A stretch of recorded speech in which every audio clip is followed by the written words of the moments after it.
We suggested that NGCP should file immediately an action against the mayor, but it took you so long. I don't know if you succeeded in filing one, because that is the only way to discourage and to prevent enterprising local government units into meddling into your works. Ang problema, I myself, Madam Chair, napansin ko while we were still in that hearing, parang hesitant ang NGCP. Yun ang nagiging problema.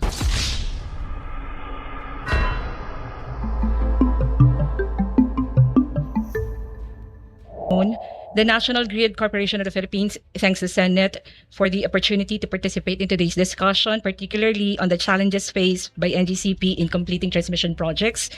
Please allow me to enumerate. First is what we consider external interventions.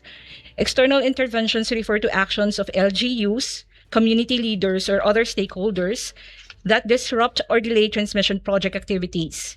These may include local political influences, inconsistent enforcement of national policies at the local level, or the imposition of additional non-statutory requirements before projects can proceed.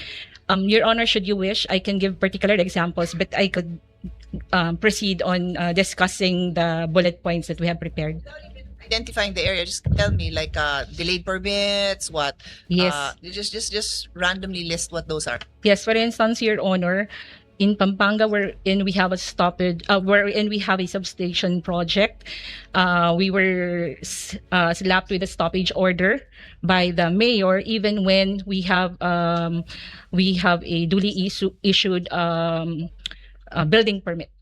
That stoppage order, it lasted for a month, and that, of course, especially if it affected critical path, it would delay the implementation of the project. Also, Your Honor, for some, we have barangay captains that do not issue barangay clearance. Some of the grounds that they don't issue is, this is for instance in Cebu Magdugol line. We have a barangay there that did not issue a barangay clearance because he wanted that his contractor will be the one that should undertake whatever construction that we need to do there. Also, Your Honor, for instance, in another substation in Bulacan, a barangay captain did issue a stoppage order, even when we have already duly issued building permit. The reason being they wanted. Excuse me, Madam Chair, short reaction to this. In Pampanga, you're referring to the town of San Simon. We helped you when I was still in the House of Representatives because what he did was wrong. But in that hearing, I remember that we suggested that NGCP should file immediately an action against the mayor, but it took you so long. I don't know if you succeeded in filing one, because that is the only way to discourage and to prevent enterprising local government units into meddling into your works. Ang problema, I myself, Madam Chair, napansin ko while we were still in that hearing, parang hesitant ang NGCP. Yun ang nagiging problema. Thank you, Madam Chair. Can you react? Yes, thank you, Senator Marcoleta. We have already filed the case with the Ombudsman. It's already submitted for resolution. And as we have commented during that hearing, NGCP is really keen on project implementation. That is why as soon, it's a month, Your Honor, the stoppage is a month. So as soon as we were allowed to resume, we resumed with the project, but it did. May I continue?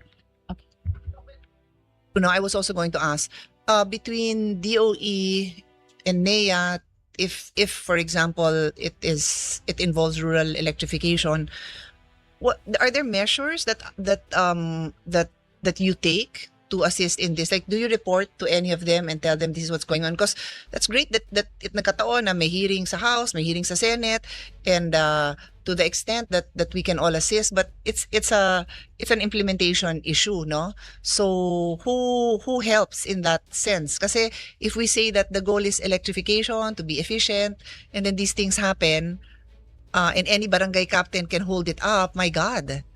Like, so who steps in government? We resort to local government hierarchy, Your Honor. No, but on the national, kasi the goal of electrification is within this body, di ba? So DOE, and to a certain extent NEA. So wala kayong role dyan?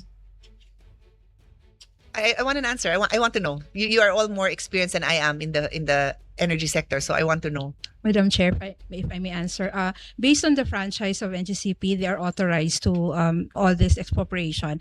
The DOE comes in, especially if there is stranded power na available na po pero hindi makakabato because of that critical transmission assets na hindi pa natutuloy.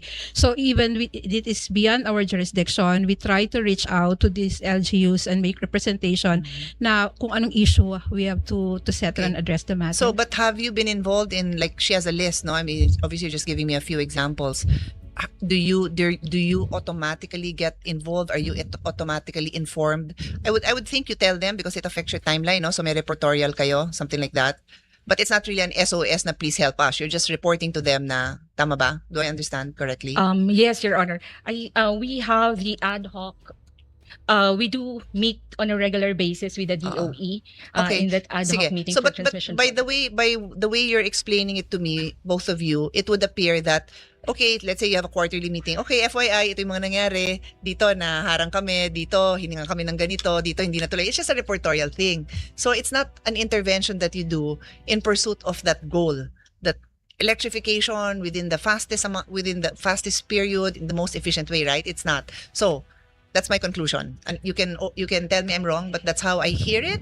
And if so, I will also ask you for the solutions. What can you do about it? Because Your Honor, Yeah. meron pong discussion during that hearing and that meron po na mga tasking na, okay, we do this. So, hindi po siya like, but how often does that ad hoc committee meet? at least on a monthly basis? Weekly?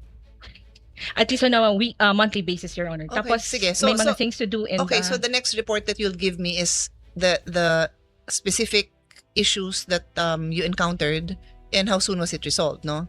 So if it's resolved in 1 week, okay. 2 weeks, pwede na siguro. Pero I don't know, do we want to wait a month? Maybe the others have more than a month. Diba? sige po, Your Honor.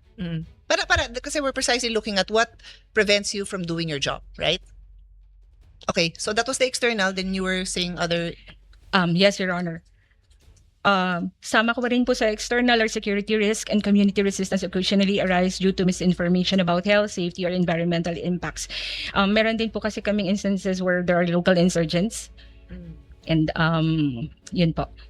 Second is request for rerouting of transmission lines.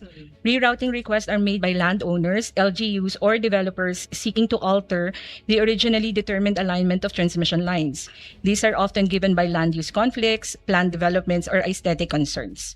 Rerouting significantly increases the project cost and implementation time, and in many cases, rerouting is requested after row acquisition or construction has already begun, causing severe disruptions.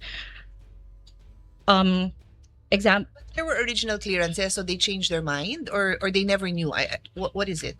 Hindi po. After the route has been determined, Your Honor, and Clearance is sought. on You Ju- don't get the clearance. yes po, kasi we have to engage na with the landowner. Yeah. So some natatagalan doon. Yes, Okay. Your Honor. For instance, Your Honor, with TIEZA, Your Honor, for the MVIP, meron na kasi silang land use naisip na ng paggagamitan ng land. So, yung mga ganong po.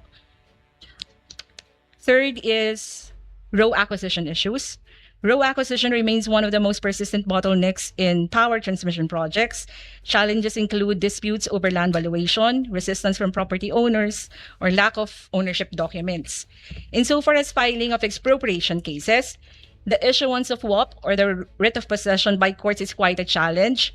The issuance of WAP was supposed to be ministerial as long as the provisional deposit is paid.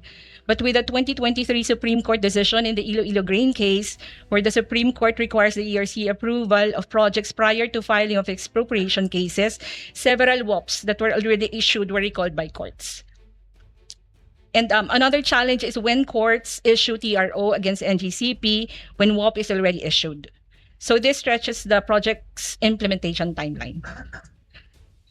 Fourth is the protracted permitting process. NGCP transmission projects require numerous permits from both national and local agencies.